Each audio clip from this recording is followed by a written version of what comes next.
express my total support for this motion and appreciate distinguished Senator Kingibe and all those who co-sponsor this bill. I'd like to add, Mr. President, that this is not a matter for women, it's a matter for all of us who are children of women. Without women, none of us will be on these chambers. And I think the issues of violence goes beyond physical violence. In trying to understand why women are victims of violence, we have to look at the economic root and the social root of it.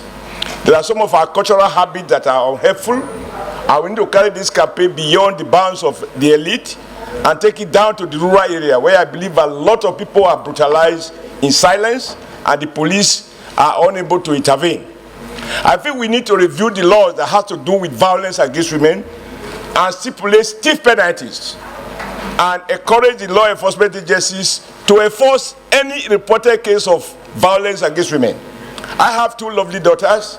There is no evidence that they are inferior to my sons. And in a world that is knowledge-driven, it is in our relative self-interest to protect our girls and our women that constitute about 50% of our population. In addition, as politicians, we also know that most of us in this room, about 70 to 60% of those who voted for us are women.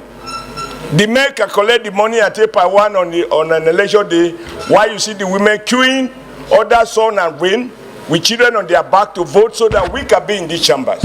I think we will just be doing justice to the foundation of our own, of our system, by not only passing motions like the UN is doing without teeth to bite.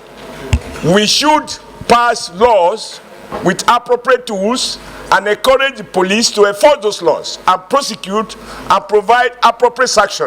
I was scandalized when I was a governor. I discovered that the penalty for rape was so minimal that it was more or less an incentive. And even the penalty for defilement was, for me, laughable, that you wonder if it is worth the time we spend in prosecution. I think the country needs to review all of those laws and the sanction that must go with it, until we begin to find people who are responsible in prison, languishing in jail for several years. Words alone will not change. People are not acting out of violence. I know from my life experience that sermonizing alone will change the mind of those who think it is their birthright to oppress. So I will suggest, when we get to the motion, going forward at the long run, that we should also look at the economic dimension and the social dimension that make men feel that if they beat you up, you run away, they can go and marry another woman. And even if you have toyed with this man for 20 years, 30 years, and you marry the man with no bank account, and later he becomes a senator, he can beat up his wife, drive him out of the house, and the woman will go without nothing. Those, for me, are the real economic issues. Please give a better example. There is no case of any senator beating the wife or beating children, or raping girls. So just give a better example all around the world. I'm a decent gentleman. It will not be helpful to measure a senator. But I will put my hands on the Bible to say there have been such cases of a senator beating up a woman. And it was reported, and it was talked about. The man didn't go to jail. He was asked to pay some. I know it, we know it. This motion is draft, so that men are unable to measure them.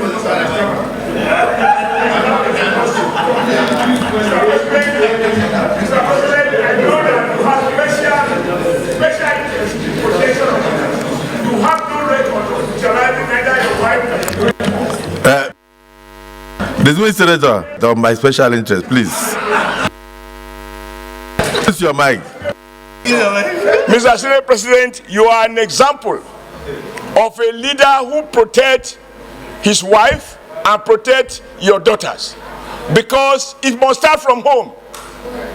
You have a record of showing love to your daughters and your wife, and for me that is inspiring. If all of us do that, and other Nigerians do that at home, in all the places in Akwa Ibom and in all the villages in Edo State, we won't have the kind of problem that Senator Kingibe is trying to talk about.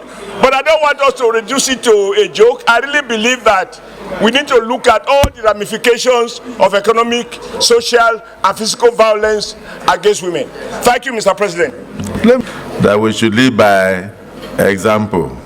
And then the example you give of the Senate President who has continuously shown love to women, who has shown love to his wife, his daughters, and any female gender children that come across him, is very apt in this occasion. And you have also posited that if all were to do the same, that the violence against women and the girl child will be eliminated.